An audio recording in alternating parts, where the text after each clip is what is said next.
Hi, I'm Lydia and you're watching Live with Lydia. On today's episode, we're going to be covering about relationships at the workplace. So stay tuned.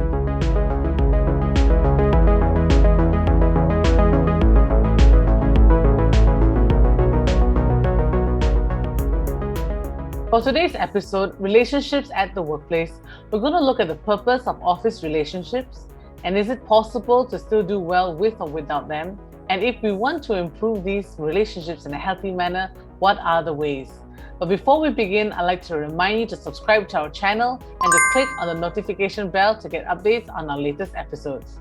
This show has been brought to you by Quorse, one of the largest training search engines in the market. It is always important for you to understand yourself first before you can understand others and build these relationships. So we have prepared a special assessment for you to find out what type of colleague you are, and you can find the link in the comment or the description below. My featured guest for today is an educationist in communications and leadership for almost 4 decades. She specializes in nurturing leaders from diverse backgrounds and is a certified master trainer and leadership coach. Let me introduce to you trainer Fatimah. Hi, Fab. Hi, Lydia. Thanks for joining me today. Thank you so much for having me. You're most welcome. Okay, so for today's episode, we're going to look at relationships at the workplace. Now, this is a bit of an interesting topic because there are some people who have the idea like, I go to work, that's it. I go, I do my job, I communicate with the people that I only need to, and then I go home. And then there are some other people who treat the office like it's their second home and everyone is like a part of their family, right? So now that we want to go in a bit deeper, maybe Fab, could you maybe share with us what are work relationships, all right? And why does it matter? Very, very interesting topic. And it's a very significant topic actually, especially for those people who just entered the workplace, upon graduation. Right. Maybe move around from one company to another, mid-career, you move from one company to another. Relationship as any other relationship in any aspects of our life. It can be mother and daughter, it can be siblings, it can be husband and wife, it can be colleagues at the office.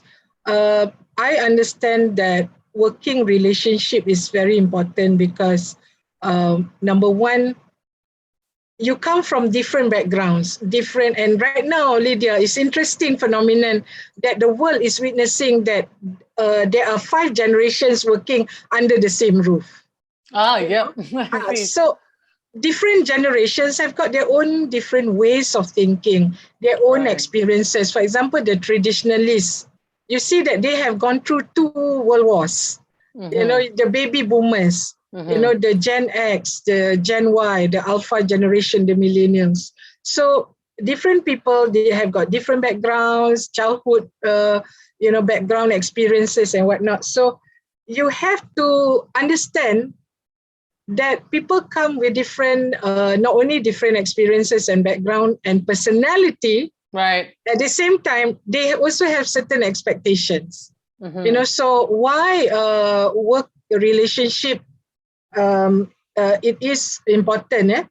And also to start with is the definition of working relationship is that the cohesiveness and the collaboration. These are the 2 parts about working relationship. For example, in a family, if let's say I don't like my brother, it is okay because we are not performing like we have to go and find treasure hunt for the family or whatnot. You know what I mean? Right. But as long as we can be civil about each other, and then mom said, okay, Fab, you got to wash the dishes after every meal, and your brother will throw away the garbage. And both of us, we can cross paths, not liking each other, but each one of us carry out our duties. But unlike the home environment, the working environment, we have to be able to reach that understanding with each other so that we start to be cohesive. And that cohesiveness, Lydia, is a very integral part of that relationship at the workplace, because then the cohesiveness will drive collaboration.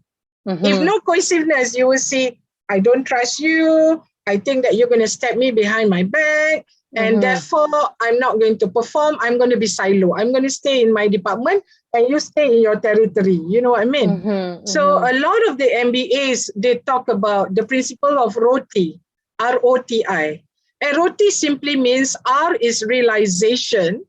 Everybody's different. Everybody's coming together from various background, experiences, knowledge, status quo, status in the society and things like that. But the realization that we have come together in this particular great company, and we have our own goals and roles together to achieve.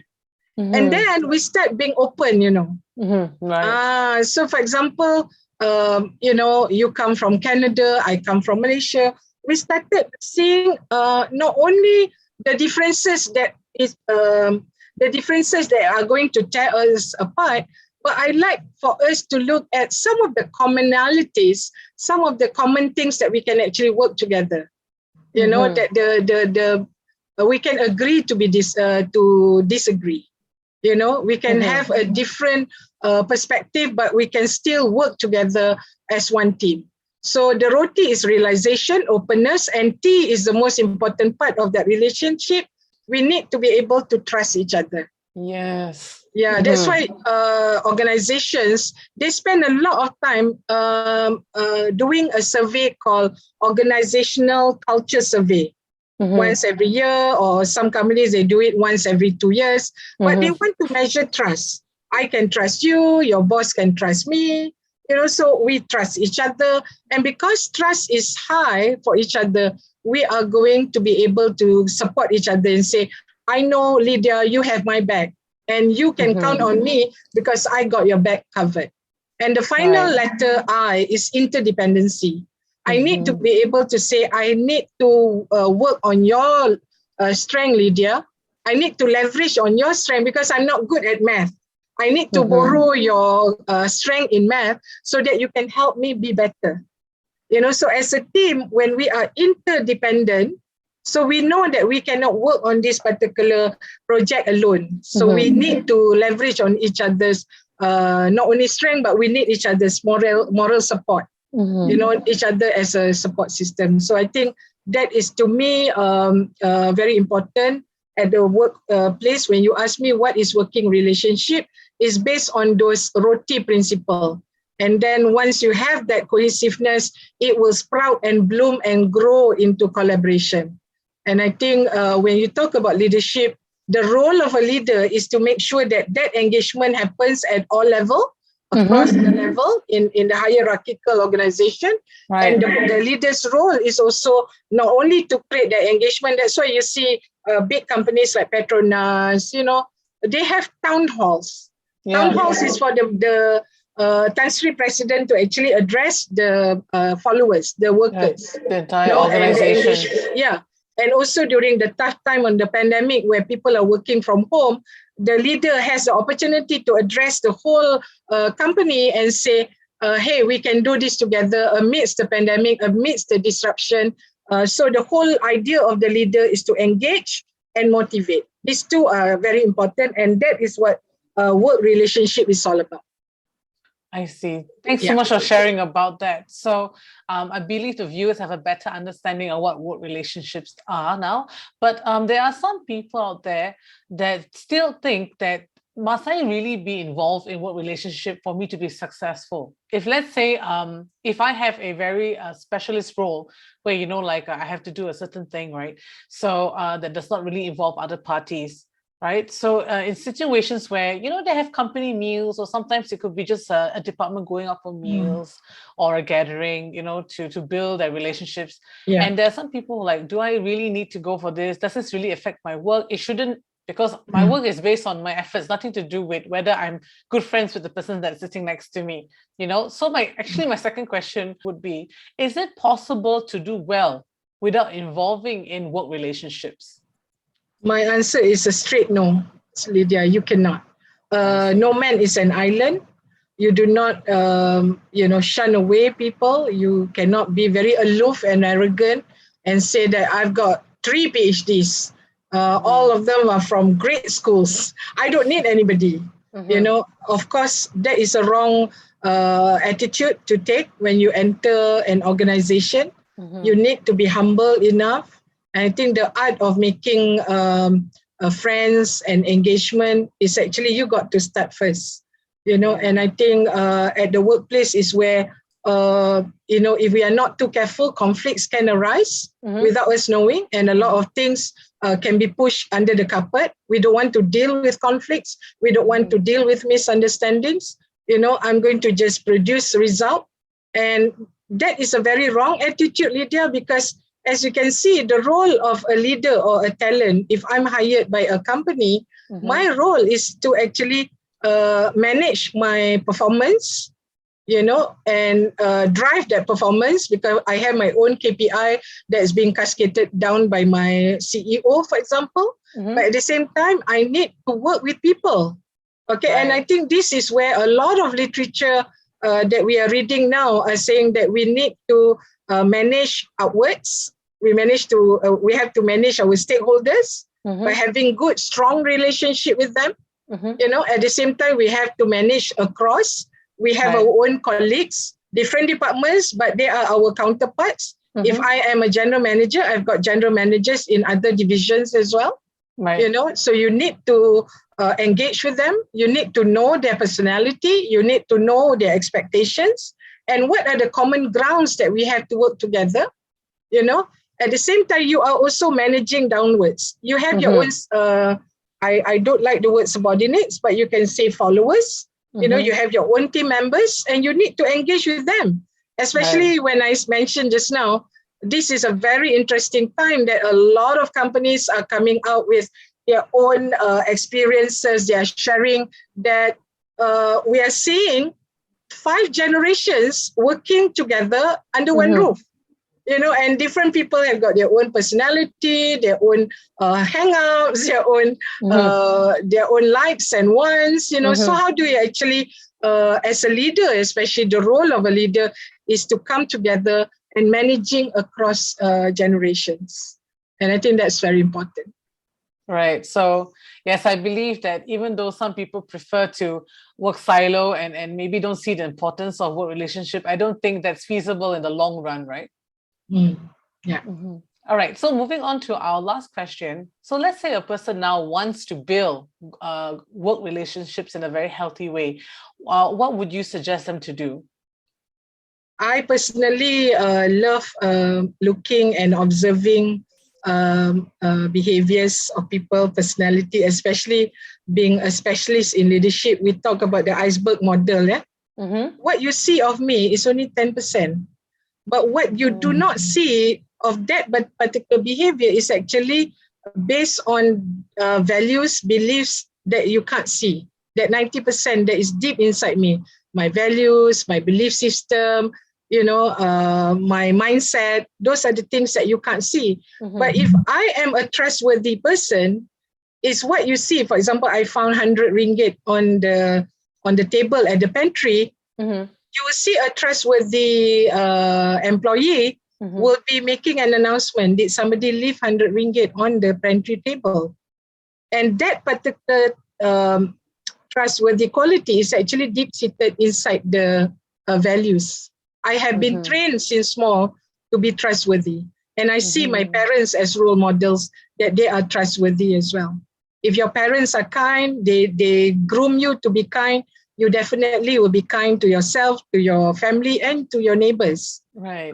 And I think basing on that experience, especially having 30 over years, dealing with students in the universities, dealing with colleagues. I was a head of department, so I had team members to manage. I saw conflicts, not only conflicts between me and my team members, which was a learning point for me, which was my aha moment. Okay. But I think conflicts arises when we are not meeting each other's expectation. And sometimes conflicts, especially in an Asian setting, Lydia, we are not very candid. We are not open and honest with each other. Like I said earlier, we love to push things under the carpet. Let's park this somewhere.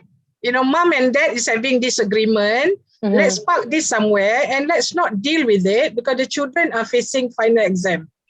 But when mom and dad are not being truthful with their feelings, this is one thing I learned in crucial conversation, that emotion will become a downward spiral.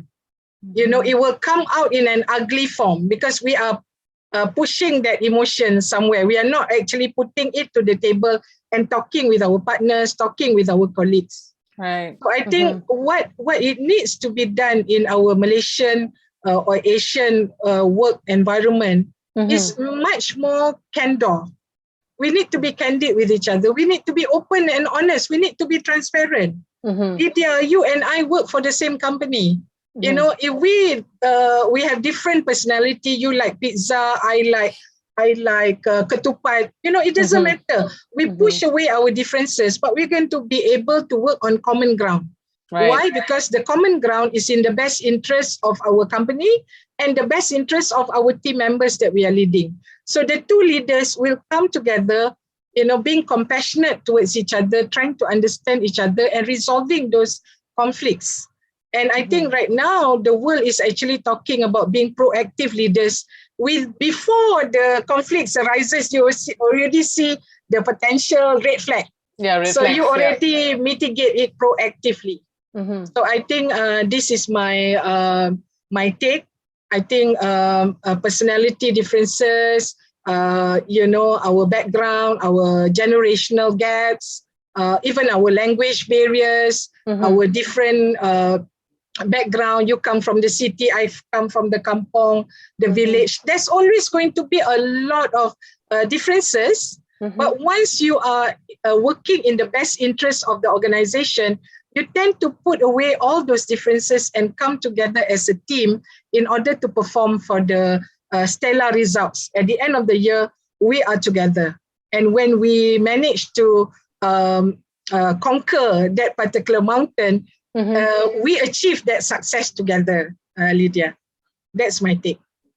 Thank you so much, Fab. And so you're mentioning that some of the healthy ways to actually build relationships is to put aside differences, focus on, you know, what are the two powers of each person, you know, and not to assume everything, because like what you mentioned, we only see like 10%. We don't really know the whole person. So we shouldn't make assumptions. We shouldn't straight away categorize that person as a, you know, individual or personality that we don't like. Yeah. So thanks for joining me today. Thank you so much, Lydia. Thanks for having me. You're most welcome. And guys, if you want to find out what type of co-worker or colleague are you in the workplace, so that you can also not only understand others, but understand yourself as well, we have an assessment in the comments or description. So do check it out. All right, guys, we'll see you in the next episode. Thank you. Bye. Bye.